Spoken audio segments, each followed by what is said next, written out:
চত্বরে যেতে হয়, আমরা আবার শাপলা চত্বরে যাবো ইনশাল্লাহ। হ্যাঁ মুসলমান, রক্ত দিয়েছি, আবার দিব, রক্ত বিলিত হতে দিব না।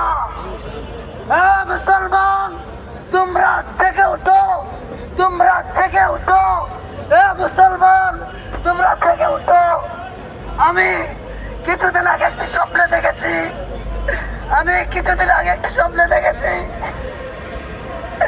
আল্লামা মুফতি আমিরে, আল্লামা দিলওয়ার হোসেন সাঈদী সাহেব সংসদ ভবনের সামনে কালেমার পতাকা নিয়ে উড়াচ্ছে।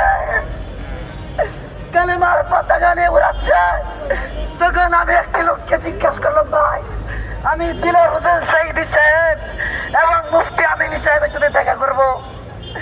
একটি লোক সে আমাকে বাধা দিল, বললে না না, এখন আপনারা সংসদে আসতে পারেন নাই, আর মাত্র কিছুদিন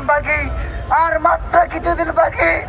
আমি দুইটি চোখের পানি ফেলে বললাম, এ ভাই আমাকে একটু দেখা করার জন্য সুযোগ দেন, আমি দিলওয়ার হোসেন সাঈদী সাহেবের সাথে দেখা করবো, দিলওয়ার হোসেন সাঈদী সাহেবের সাথে আমি হাত মেলাবো।